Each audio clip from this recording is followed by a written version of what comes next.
Hello, hello, alors j'espère que vous allez bien. Aujourd'hui, c'est complètement improvisé. On est en train de faire cette interview ici. Je suis avec Anaïs, que aussi j'ai rencontré entre guillemets par hasard, même si on était dans un événement Ubuntu, donc un groupe duquel on fait partie. Probablement on va en parler par la suite, hein, parce que c'est quand même ça qui a permis cette connexion. Alors bonjour Anaïs. Salut Giuseppe. Et alors ce que j'ai beaucoup aimé en fait, ce qui s'est passé, c'est que je ne savais pas que Anaïs en fait elle habitait tout près d'où j'habite en Suisse. Parce que là on est à Lyon. Ok, donc si vous entendez des bruits de fond, tout ça simplement, c'est parce qu'il y a pas mal de gens qui viennent sortir de la salle de conférence. Il y a ces bruits-là et on est aussi dans un hôtel, bien entendu, où on n'est pas les maîtres, on n'a aucun contrôle sur l'environnement. Et alors j'étais interpellé par ton parcours. On en parlé juste un petit peu, parce qu'Anaïs, qu'est-ce qu'elle est en train de faire? Elle est en train de faire le tour du monde. C'est bien ça, hein? C'est juste. C'est juste. Je suis en train de faire le tour du monde. Donc elle est en train de faire le tour du monde, elle a déjà commencé. Et moi, la première question qui me met l'esprit, mais comment c'est venu cette idée de faire le tour du monde? Ah, ça c'est un rêve déjà depuis très longtemps. Très longtemps? Très longtemps. Jeune adulte déjà. Jeune adulte. Jeune adulte déjà, j'ai reçu de l'argent de ma grand-maman quand j'avais 20 ans. Oui. Et à ce moment-là, je savais déjà que cet argent servirait pour mon futur tour du monde. Ok. Donc voilà, ça fait déjà passé 20 ans que j'ai ce rêve que je suis en train de concrétiser. Elle est en train de réaliser maintenant, parce qu'elle parle d'un rêve, mais en fait, dans la réalité, ce rêve est en train de se concrétiser, comme on va voir avec Anaïs. Elle a déjà visité plusieurs pays, desquels elle va parler d'ici peu. Hein. Ouais. Et donc, il y a eu ce rêve, et il y a probablement ce rêve, elle était là depuis 20 ans déjà, mais à un moment, il y a eu un déclic, probablement, qui t'a amené à te dire, ben, c'est maintenant. C'est maintenant, ouais. Et quel était ce déclic? Il faut savoir que je voyage avec mes deux enfants. Oui, c'est ça, c'est très important. Hein. Je voyage seule avec mes deux enfants qui ont 10 ans, qui ont actuellement bientôt 11 ans et 13 ans et demi. Ok. Et en fait, mon fils, mon grand, il terminait l'école primaire cette année. Enfin, l'année passée, en 2024. Ok. En Suisse. Et pour moi, c'était maintenant ou jamais. Parce qu'après, ben, on sait ce qui se passe quand ils arrivent à 14 ans, 15 ans, l'adolescence, les copains, et c'est plus difficile de dire on part, on laisse tout pendant 8 mois, 9 mois, une année pour partir en voyage. Donc pour moi, ça faisait déjà plusieurs années que je m'étais mis dans la tête, quand mon fils termine son école primaire, c'est le bon moment pour partir. Okay.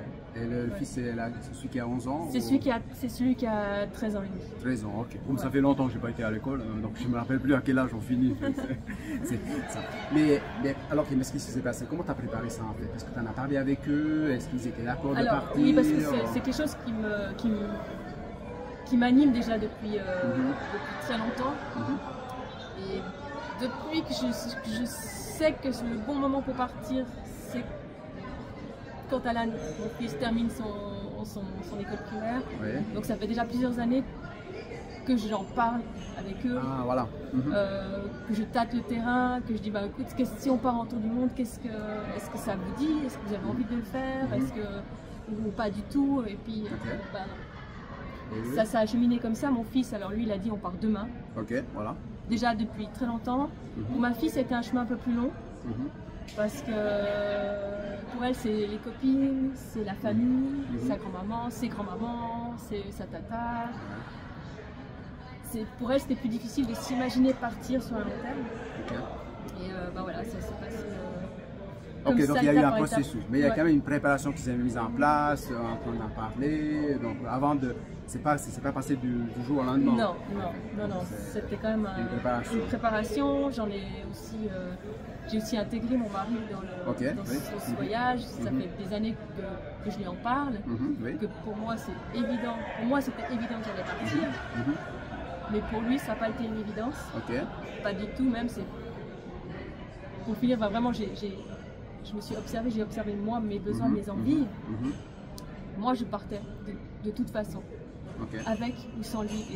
Et c'est comme aussi pour ma fille, si elle avait décidé, elle a 10 ans, si elle avait décidé de ne pas partir parce que c'était important pour elle de rester avec ses copines, de rester avec son papa, de rester dans son environnement habituel, pour moi c'était ok. J'étais prête à organiser le voyage pour qu'elle puisse faire un moment avec nous, ou un moment elle rentre en Suisse, ou qu'elle reste complètement suisse, et puis au final on s'est retrouvés c'est la même chose pour mon mari en fait. On a vraiment discuté, puis je lui ai dit, mais si tu ne peux pas faire ce voyage pour moi, si ce voyage ne t'anime pas toi, ça ne vaut pas la peine. C'est se forcer, c'est faire quelque chose pour l'autre. Et si toi tu ne vis pas cette expérience-là, ça va être plus une contrainte pour tout le monde. Alors, il y a eu des discussions, il y a eu des... Mais tu pars que 3 mois, et puis ça suffit, ou tu pars que 6 mois, ou je te rejoins, et puis... Puis au final, là ça fait depuis le mois d'août, aujourd'hui là on est au mois d'avril, qu'on est parti, il nous a rejoints au mois d'octobre, il nous a rejoints au mois de janvier. On a vu la famille au mois de décembre qui nous rejoignent aussi, et puis au final ça se déroule comme ça et puis ça va très très bien. Donc ça fait presque 8 mois en fait que tu es déjà en voyage. Et moi ce que je ressens, tu me dis si c'est juste, c'est que tu étais vraiment à l'écoute des besoins de chacun et que ceux qui voulaient se lancer dans ce voyage, c'est parce qu'ils étaient connectés aussi eux, avec des valeurs. Exact. Donc ça, moi je le sens comme un sorte de respect. Parce qu'en plus ce qui se passe, bon, vous ne connaissez pas encore Anaïs, mais Anaïs aussi, elle travaille dans la pleine conscience, donc elle suit les enseignements de François Lemay, donc elle connaît certainement ses valeurs pour ce projet, et elle savoir dans ses yeux, il y a une étincelle quand elle parle de ce voyage.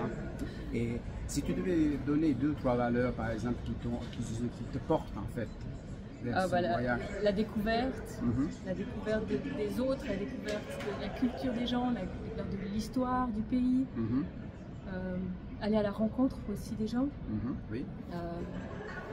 la connexion, ce qui n'a pas été très évident selon les pays, surtout avec la langue.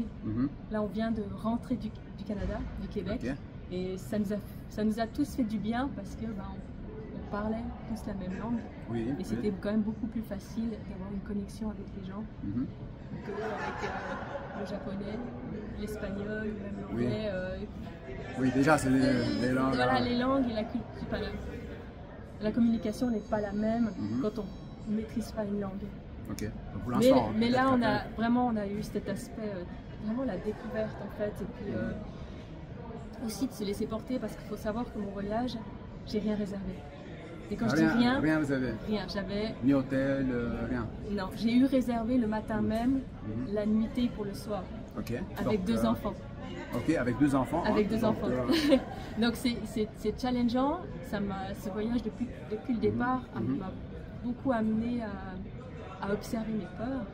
Oui, donc ça c'est très intéressant, l'observation des peurs. À dire, voilà, mais mon Dieu, je ne vais pas trouver de logement pour ce soir, ou ça va me coûter plus cher. Et jamais je ne me suis retrouvée à la rue. On a toujours trouvé un logement, et toujours des super logements. Et ça s'est toujours très bien passé. Il y a eu des couacs, d'accord, comme tout voyage. Mais on a fait des super rencontres, on avait découvert des super endroits. Aussi en lâchant prise sur le je veux tout organiser, tout contrôler. Et même tout notre voyage se passe comme ça. Si y a une journée, on était à Lyon. Là on est à Lyon, on avait, on dit guillemets, qu'un jour pour visiter.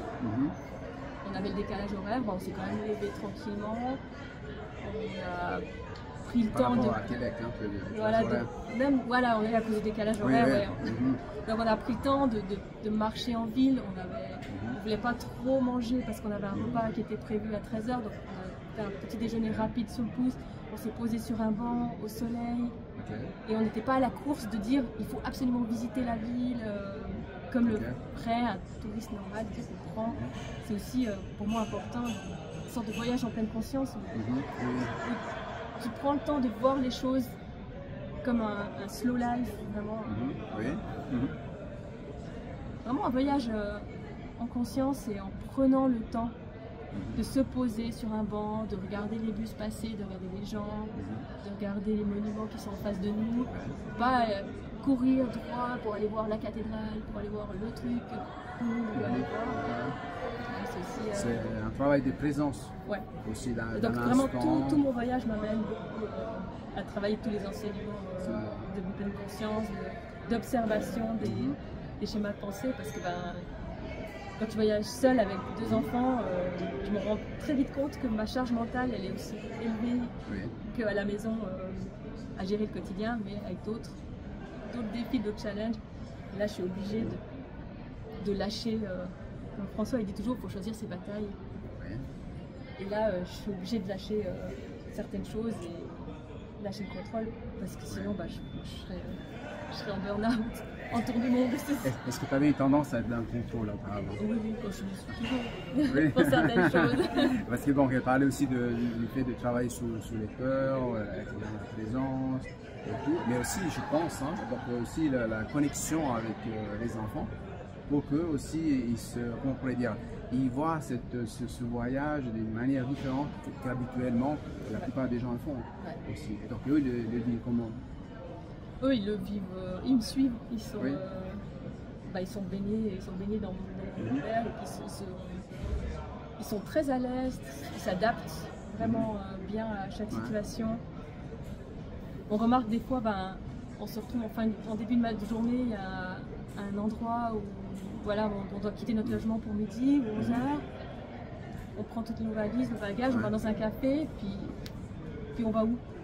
Donc vous savez, en fait, vous n'avez pas eu un véhicule, hein? Non. Okay. Alors au Canada, on avait un véhicule parce que c'était plus simple pour voyager d'un point A à un point B au Canada parce qu'il y a des grandes distances et il n'y a pas forcément les transports en commun. Transports en commun qu'on a beaucoup trouvé dans les autres pays. Mais là, on se retrouve, on s'est retrouvé au cœur de à Québec, à se dire bon maintenant on va où? Carte blanche. Et là, je leur ai demandé, mais dites-moi qu'est-ce que vous auriez envie de faire, vous avez envie d'aller Oh, mais fais comme tu veux, maman. Mais je ressens chez toi quand même une écoute aussi aux besoins de chacun. Ah oui. Donc ça, on sent. Puis eux aussi, là, quand ils m'ont dit, ce jour-là, quand ils m'ont dit, fais comme tu veux, maman, c'est parce qu'ils ont senti que moi, j'avais pas envie de retourner dans la ville de Québec ou dans le centre-ville. J'avais plutôt l'envie d'aller dans un village, en nature, peut-être au bord de l'eau, d'avoir quelque chose. C'est pour ça qu'ils ont dit on te laisse. Mais il y a certaines fois où on prend vraiment.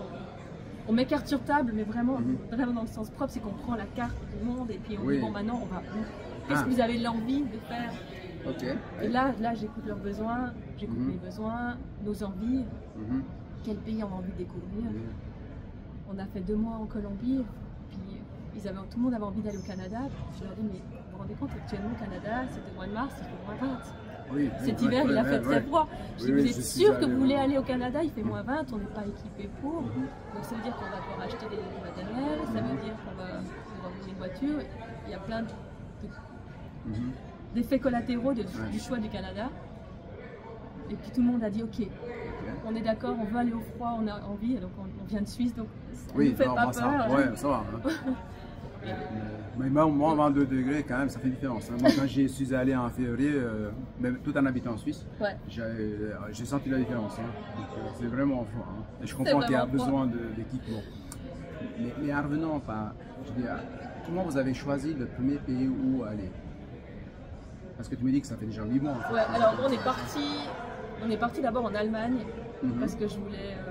On a fait une semaine de vacances familiales en Allemagne. Et après, au départ, je ne savais pas où on voulait aller, mais Alan, le premier pays qu'il avait envie de visiter, c'était l'île Maurice. Mais c'est bien loin, non? Donc alors on était en Allemagne, j'ai dit ok, regardons comment peut-on se rendre à l'île Maurice. Et puis on a utilisé l'application qui nous permet de regarder les vols, et puis il y avait un vol depuis Vienne. Pour l'île Maurice, direct? Pour aller non, alors en passant par Dubaï. Why not? Moi, ça faisait aussi partie des endroits que j'avais envie de visiter. Je voulais de la chaleur, je voulais des palmiers, je voulais une plage, je voulais profiter du soleil. On finissait l'année scolaire, on avait des vacances d'été, mais c'était la préparation du voyage. Donc c'était le mois d'août. Là, c'était le mois d'août. Et tout le monde avait eu ses vacances, nous on n'était pas partis encore, donc on avait fait une semaine en Allemagne, des vacances, mais j'avais besoin de partir au chaud. Donc quand il a proposé l'île Maurice, on voulait faire du snorkeling, on voulait voir les poissons, on voulait aller nager, voir les poissons. Ok, alors allons-y au l'île Maurice. Et puis on s'est retrouvés à traverser toute l'Autriche en train pour rejoindre Vienne et ensuite prendre un avion pour l'île Maurice. Donc voilà, c'était notre première destination. Et c'était une très bonne transition parce que la vie sur l'île Maurice, c'est pas du tout la Suisse. Donc c'est vraiment déjà un choc de culture. la pauvreté, les chiens en liberté, les rues ne sont pas propres comme en Suisse. Donc déjà pour des enfants qui n'ont pas beaucoup voyagé, ils ont été en France, ils ont été en Allemagne, ils ont été en Italie, mais ça s'arrête. Mais ils n'ont pas vu des choses très différentes. Voilà, et on est arrivé dans cette île Maurice avec les gens qui parlent le créole, qui parlent le français. Donc ça a été une très belle transition, avec un gros changement déjà de manière de vivre, d'atmosphère, d'environnement, des déchets par terre, beaucoup de déchets par terre. C'était un gros choc culturel, mais tout en gardant la langue. Et ça a été déjà, je me suis dit que c'était génial comme transition, en fait, d'avoir écouté nos besoins, l'envie de mon fils, nous a amené vraiment dans la première destination idéale pour notre tour du monde. Donc oui, et puis la langue, c'était plus facile, le contact avec les gens, faire ce qu'il y avait à faire, tout ça. Et là, on a connecté avec des gens, on a été faire de la randonnée avec des locaux. Juste vraiment génial. Et puis, parce que bon, c'est vrai qu'il y a des personnes, par exemple des parents aussi, qui peuvent se poser la question, mais comment vous avez organisé aussi les études des enfants? Parce que peut-être il y avait une pause, oui, de l'école, mais ensuite l'école... Ouais, alors là, j'ai demandé en Suisse, on peut demander dans mon canton une année sabbatique. Ok. Et là, les enfants, en fait, je prends l'entière responsabilité de l'éducation scolaire des enfants pendant une année. C'est-à-dire que quand ils vont reprendre l'école au mois d'août, ils vont retourner avec leurs camarades. Donc l'année qu'on est en train de faire maintenant, c'est censé être une année d'école. Voilà. Donc on fait un peu d'école. Après, c'est clair que comme je suis seule à voyager avec eux, c'est pas évident. On essaie de faire au mieux. On fait de notre mieux, vraiment. On essaie de notre mieux. De temps en temps, ce qu'on fait, c'est qu'on fait des zooms avec le papa ou la grand-maman pour faire une heure d'école. Parce que des fois, moi, j'arrive juste pas. Puis, je compte aussi sur en fait, le fait de voyager, de découvrir d'autres choses, d'être mis dans des situations qui sont inhabituelles, de manger différemment, de voir... ils deviennent très bons en conversion entre francs suisses et la monnaie du pays, parce qu'il faut faire des règles de 5, il faut faire des règles de 3. Donc en fait, on verra comment, quand on va rentrer, je vais demander aux différents enseignants les examens finaux, juste pour me donner une idée de mise en son. Et puis on fera le nécessaire cet été pour qu'ils soient à niveau. Mais je pense qu'ils auront quand même beaucoup appris, rien qu'en étant. Oui, en étant dans le moment présent. Dans le moment présent, tout à l'heure, dans l'adaptation. Voilà, quand on est au supermarché, on regarde le prix du litre de l'eau quand on prend des canettes ou bien quand on prend des litres ou des 5 litres. Des règles de 3, quel est le plus intéressant? Et c'est ça l'école. C'est l'école de la vie en fait finalement, parce qu'ils apprennent plus aussi par rapport à l'expérience directe. Je pense qu'ils regardent aussi la manière de penser différemment d'un pays et l'autre. Parce que pour l'instant, avant je crois que le référentiel c'était seulement la Suisse en fait, comment de faire, et l'Allemagne peut-être, si elle a fallu aussi en Allemagne. Non? Oui, non, plutôt en France. Mais, en France, donc aussi. Mais ça reste la partie européenne en fait. Oui, clairement. Parce que, et donc, juste pour. Donc le projet c'est sur une année, hein, c'est ça? Ouais, normalement 9 mois. Donc, 9 mois. On terminerait fin mai, début juin. On terminera fin mai, début juin. Et donc, juste vous voulez énumérer les pays que vous avez fait. Donc on est parti l'Allemagne, l'Autriche, on est descendu sur l'île Maurice. Ensuite, on s'est retrouvé sur l'île voisine. Je ne savais pas que c'était l'île voisine, c'est la Réunion, qui est française. Donc, on est retourné en France. C'était assez joli clin d'œil. Ensuite, on a pris un avion pour rejoindre la Thaïlande. Ah waouh, c'est complètement de l'autre côté. Voilà, et là, on s'est retrouvés. Donc, on était un peu pas aux bonnes saisons. Donc, c'était la fin de la saison des pluies. Il y a eu beaucoup d'inondations en Thaïlande cette année. Alors on a été sur l'île de Koh Samui et Koh Phangan. Alors voilà, l'avantage d'être sans réservation d'avance, c'est dire qu'on a vraiment pu s'adapter, que je prenais les billets d'avion au fur et à mesure. Donc à la base, j'avais envie d'aller dans le nord de la Thaïlande, mais voilà, ils étaient sous l'eau. Donc j'ai décidé à la dernière minute de prendre un billet d'avion pour les îles dans le golfe de Thaïlande, et là on a passé en tout on aura quasiment fait presque un mois en Thaïlande, entre l'île de Koh Samui, la capitale, puis après on est descendu sur Koh Samui et Koh Phangan, on a navigué là, et après on est revenu sur Bangkok, pour partir ensuite sur le Cambodge. Donc là, quand on était en Thaïlande, du coup, on a eu du beau, on a eu du chaud, on a vraiment bien pu profiter. Après, on est parti sur le Cambodge et on avait un peu des... Là, on a eu une contrainte dans le sens que mon mari avait réservé son vol pour nous rejoindre, pour nous voir.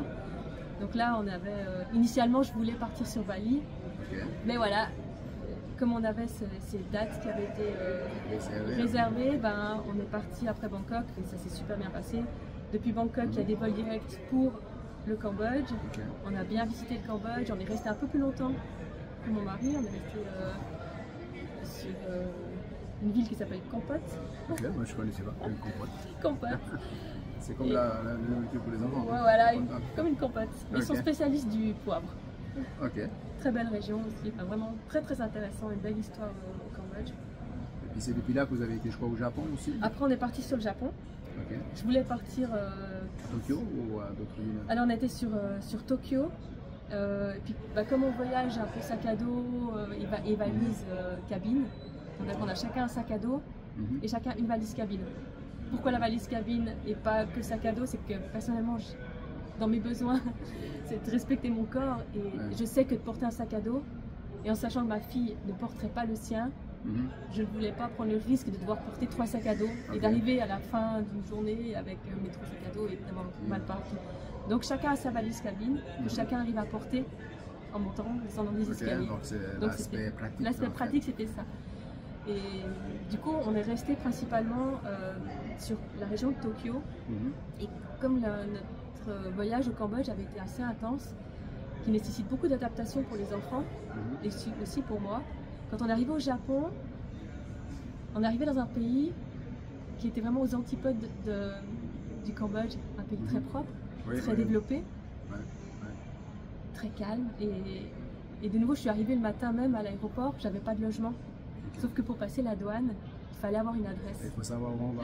Alors j'ai, entre guillemets, vite réservé un Airbnb entre l'aéroport et Tokyo. Et au final, on s'est retrouvé dans un petit village entre les deux, dans une jolie petite maison, un peu style chalet. Les enfants avaient leur chambre, moi j'avais ma chambre. On perdait 15 degrés depuis le Cambodge. Pour arriver au Japon. Donc il a fallu qu'on s'équipe aussi un petit peu. Ouais, il faisait plus froid donc à Tokyo. Ouais, parce qu'on est arrivé au mois de novembre et ils sont sur le même hémisphère que nous. Donc ils ont un peu les mêmes saisons que... J'avais travaillé à Tokyo. Donc c'est vraiment, l'automne quoi. On est arrivé, il faisait 15 degrés pour 30 au Cambodge. Donc on a fait là quelques jours de repos avant de partir sur Tokyo et de visiter. Donc on est vraiment resté principalement sur la région là. Avant de prendre un vol pour Los Angeles. Oui, mais c'est ça. Tout à l'heure, Anaïs m'a parlé et je dis attends, il faut qu'on parle de ça parce qu'il y a plusieurs choses en fait, des questions qui peuvent survenir. Déjà, la première, avant de parler de Los Angeles, c'est est-ce que tu as commencé à documenter tout ça, tout ce que tu faisais, est-ce que tu as créé un blog ou tu as... Alors j'ai certainement beaucoup de photos. Ah oui, alors j'ai fait beaucoup de photos. Et il y a un programme qui s'appelle Polar Step. Polar Step, on va le mettre après dans les liens, dans la description. Qui permet de mettre des photos et de mettre des textes en fait. Et avec une carte interactive en fait qui suit mes déplacements. Wow, ouais. J'ai découvert quelque chose. Et qui permet en fait de... Après je peux... Si je suis restée longtemps dans le même endroit puis qu'il y a plein de petits points comme ça, je peux les supprimer, garder l'essentiel, mais ça permet de vraiment géographiquement, en voyant sur la planète, les points où vous êtes passé. Où on est passé. Donc pour l'instant j'ai divisé en 3 parties, à peu près 3 mois. J'ai fait le continent, tout ce qui est Asie, la première partie du voyage jusqu'en Asie, jusqu'au Japon. J'ai fait le continent américain et là je viens de faire un nouveau pour Europe, Afrique. Ok. Voilà. Ah, donc tu vas aller en Afrique encore? Voilà. Ok, donc sa prochaine étape c'est l'Afrique? C'est l'Afrique, oui. Et vous avez décidé récemment? On a décidé ça il y a peut-être 2 semaines. 2 semaines. Donc et là la partie logistique, les billets et tout, c'est déjà fait? Les billets, oui, sont déjà pris. Je les ai pris il n'y a pas très longtemps. Parce que justement mon mari me rejoint. Nous rejoint en Égypte à partir de mercredi. Ouais. Mais super. Donc oui, bon, ce que je trouve fascinant en fait, c'est le fait de ne pas trop programmer les choses à l'avance, vraiment vivre presque, je ne veux pas dire presque le jour le jour, à part le fait qu'il y ait des billets d'avion, quand il y a un déplacement qui est assez long, on doit prévoir quand même quelques semaines, ouais, mois d'avance. Même pas. Mais sinon ça se fait comme ça, hein. Donc par rapport à ce qui émerge, par rapport aux échanges avec les enfants, par rapport aux envies du moment, par rapport peut-être à ce qu'il y avait ces rêves en toi depuis 20 ans, donc peut-être tu avais déjà plus ou moins l'idée d'où tu voulais aller, non? Je pense. Hein. Ouais, j'avais des petites idées, mais c'est surtout aussi l'envie de montrer à mes enfants autre chose. Moi j'ai déjà beaucoup voyagé dans ma jeunesse, dans mon enfance avec mes parents, avec ma tante, donc j'ai vu des choses. Et j'avais envie de leur montrer ça. Et pas que, voilà, on extrait 2 semaines pour les vacances, 3 semaines pour les vacances, mais vraiment de pouvoir vivre cette expérience-là. Et quelle est la valeur qui s'active à ce moment-là, quand tu veux montrer ça à tes enfants? Le partage. Partager, ou peut-être montrer aussi qu'il y a autre chose qui existe. Peut-être, je dis ça comme ça, peut-être ça ne correspond pas. Oui, c'est ça, c'est montrer la diversité du monde et aussi, se rendre compte que en Suisse, on a de l'eau potable au robinet, on a un lave-vaisselle. Ma fille un jour elle me dit, mais maman, tu te rends compte, je me plaignais de devoir remplir le lave-vaisselle. Parce que là, on devait faire la vaisselle. Parce que souvent je prends des Airbnb, ça nous permet d'avoir aussi un peu notre cocon, notre confort. Et c'est chacun lave son assiette. Sinon, si moi je dois chaque fois tout faire, c'est non. Oui, ça responsabilise aussi les enfants. Donc c'est là que je vois que, comme ça ils se rendent compte, l'eau est une ressource qui peut être rare dans certains endroits, qui peut être abondante dans d'autres. Les déchets. Et il y a plein d'aspects qui sont différents de notre pays que je voulais aussi leur montrer. Qu'il y a des enfants qui vivent à même la rue, qu'il y a des enfants qui ne vont pas à l'école. Et ça permet une plus grande ouverture d'esprit aussi, et peut-être peut-être prendre conscience en fait certaines fois qu'on a quand même des choses qu'on donne pour acquis, mais en fait c'est pas partout. C'est pas partout. Donc peut-être c'est plein de choses en fait, c'est leur offrir cette chance de voir tout plein d'aspects du monde en fait. Et avant de parler de Los Angeles, si par exemple, j'ai l'impression qu'ils sont en train de regarder cette vidéo et se disent, ben voilà, moi aussi j'ai un rêve, j'ai envie de partir, faire le tour du monde et tout, ils vont te demander des conseils, ils vont entrer en contact avec toi, ils vont poser des questions, voir s'ils ont un bon plan, pas un bon plan, ou peut-être ils ont un peu une partie de eux qu'ils aiment bien contrôler et veulent quand même être rassurés. Comment ils font pour te contacter? Je veux dire, est-ce que on peut l'ajouter après dans la description, mais est-ce que tu as l'intention d'écrire un site internet, ou un blog, ou une page particulière? Je sais que c'est tout improvisé. C'est complètement improvisé. Il n'y a même pas une heure, on ne savait même pas qu'on allait faire l'interview. Non, alors moi j'ai tout misé sur Polar Step en fait, sur cette page. D'abord, j'ai beaucoup... Peut-être certains vont peut-être lire le début, mais pas tout lire parce que j'ai beaucoup pris le temps d'écrire. Parce que je l'ai fait pour mes enfants, comme journal de bord, pour qu'ils se souviennent de tout ce qu'ils ont vu et découvert. Parce que quand on a... au début, ils avaient chacun leur petit cahier, ils ont commencé à écrire.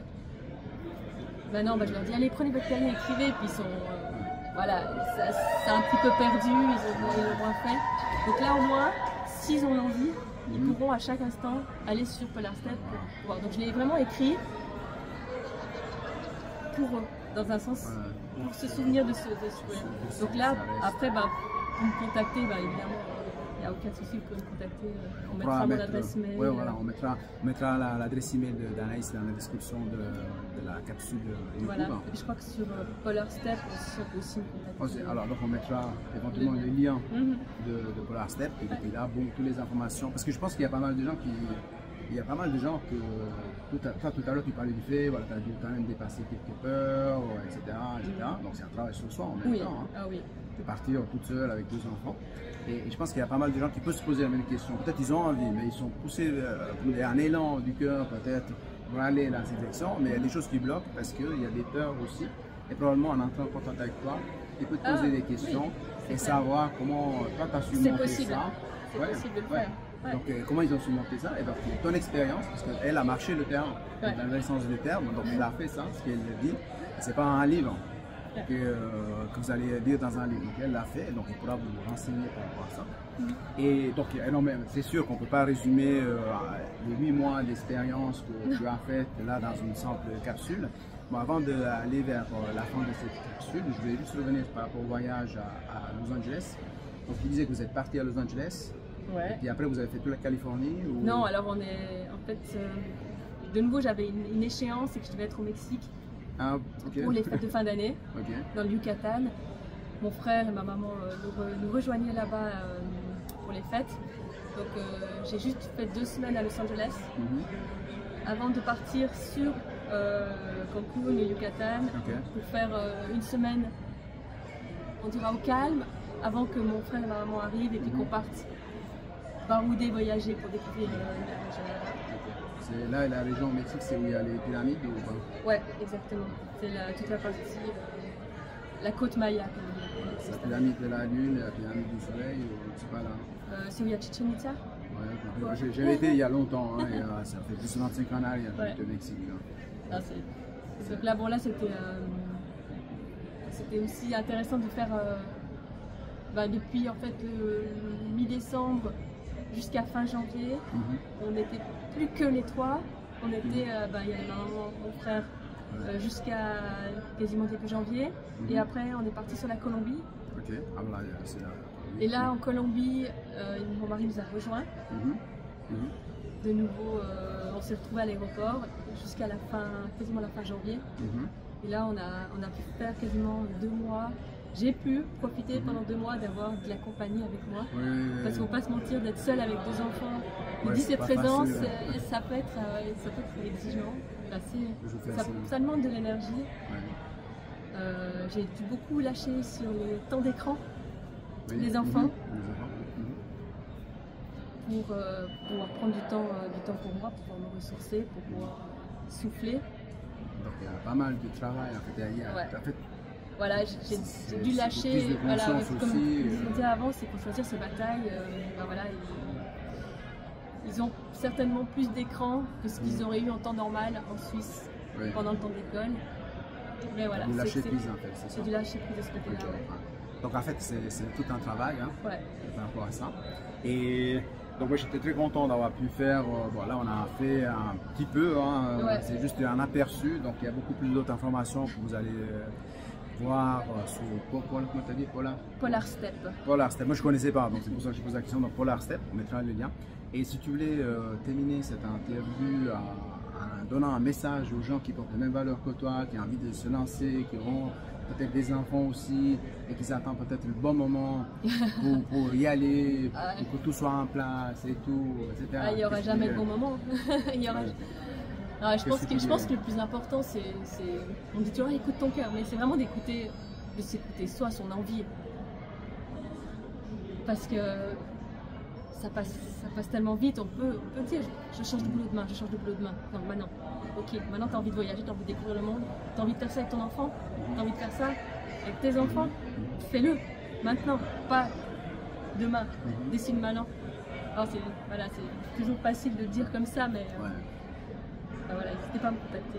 Et pour une personne qui est vraiment pragmatique et beaucoup dans le mental et tout, par exemple, s'il devait poser le premier acte, à part l'écoute du cœur qui est la chose la plus importante, si vous voulez, je sais pas, poser le premier acte pour rassurer son esprit, peut-être cartésien et tout, faire face un peu au peur, des choses comme ça, qu'est-ce que tu lui dirais comme ça? Voilà, je sais pas, je sais que les questions on les a pas préparées, elles sont comme ça. Donc, qu'est-ce que je dirais? Ce qui te viendrait sur le départ. Ok, qu'est-ce que tu as besoin maintenant? Ok, tu as besoin de découvrir un nouveau pays, tu as besoin de chaleur, tu as besoin de te reposer, tu as besoin de connexion avec tes enfants, tu as besoin de retrouver ton mari, tu as besoin de... Qu'est-ce que tu as besoin et puis après, qu'est-ce que tu as besoin pour répondre à ce besoin? Donc écoute, à l'écoute du besoin du moment, en fait, finalement.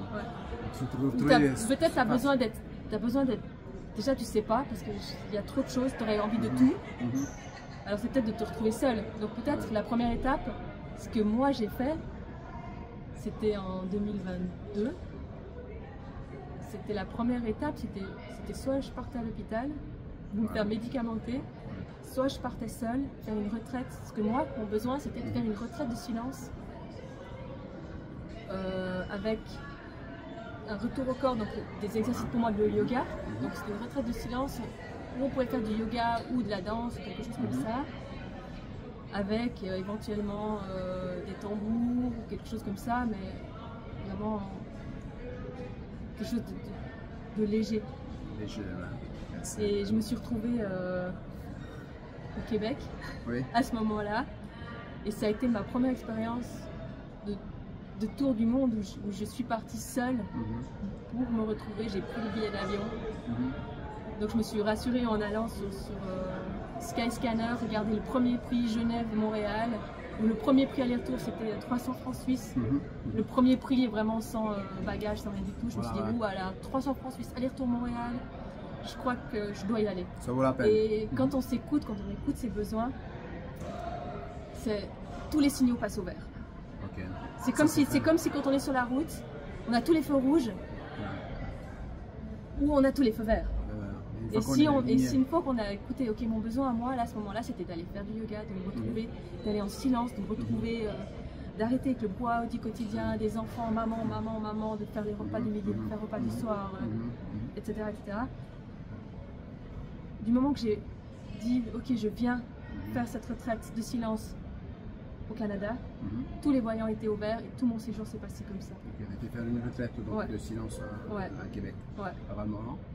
Le couvent de Valmorin, avec Marie-France Gagnon qui organise, qui est une élève de François Lemay. Oui, qui est aussi une élève, c'est ça. Donc du coup, pour moi, c'était aussi quelque chose que j'avais demandé, c'était que je voulais qu'il y ait en plus du silence et du retour au corps, c'est qu'il y avait quelqu'un qui nous amenait aussi un peu des enseignements ou un peu du rappel des choses importantes à connaître, et si possible avec les mêmes enseignements de François. Et l'univers m'a envoyé au couvent de Valmorin. Vous voyez, donc quand on est bien à l'écoute du vrai besoin du moment, on a un alignement, tout passe au vert. Même ce billet que tu avais trouvé pour 300 francs, ce qui est très accessible, pour y aller, même sans valise, justement avec son corps, mettre le corps à la bonne final, place. je suis arrivée plus proche des 500, mais au final, c'était quand même pas cher pour dire un aller-retour au Canada depuis l'Europe. C'est vraiment abordable. Et pour le petit clin d'œil, il s'est avéré que le week-end avant cette retraite, François Lemay faisait son bootcamp à côté de Montréal. Donc j'ai pu faire le bootcamp. Ah, t'étais au bootcamp? J'étais au bootcamp. Et vraiment, quand on s'écoute tous à ligne, tout se passe bien. Et c'est ce qui se passe c'est ce qui s'est passé quand je me suis rendue au Canada, et c'est ce qui se passe avec mon voyage. Dire qu'il y a tout qui s'aligne, c'était pas prévu que je sois ici, à Lyon. En plus, je devais être en Afrique. Oui, je devais être en Afrique, mais elle est ici. Donc la vie l'a amenée ici. Donc et ça aussi pour partager tout ce parcours qu'elle a fait à travers cette expérience qui est déjà 8 mois, donc qui va durer environ 9 mois. Et donc il y a encore toutes ces choses que vous pourrez apprendre avec Anaïs en la contactant directement. En tout cas, Anaïs, merci beaucoup pour ce temps. Merci à toi pour cette interview. Avec plaisir. Merci d'avoir accepté cette invitation-là qui s'est présentée comme ça. Moi, je trouve passionnant quand les gens suivent leur cœur, ils écoutent leurs besoins du moment, ils encouragent d'autres personnes à faire tout autant. Parce que comme elle disait, parfois quand on ne s'écoute pas, des fois c'est la vie qui nous arrête, que ce soit à travers des maladies ou d'autres problématiques. Par contre, quand on écoute le cœur, on nourrit tous nos éléments, en fait, toutes nos cellules de bonne énergie. Et en plus, ça fait du bien aussi aux enfants qui voient d'autres exemples. Ils ouvrent leur esprit, ils prennent conscience de certains avantages qu'on a dans ce cas de figure en Suisse, mais aussi dans d'autres endroits en Europe. Mais ça permet aussi après de faire des connexions différentes entre les humains, je pense. Alors, merci. Merci à toi. Et voilà. Et donc, je vais publier cette vidéo dans les prochains jours. On va ajouter toutes les informations en relation avec Anaïs. Ciao, ciao.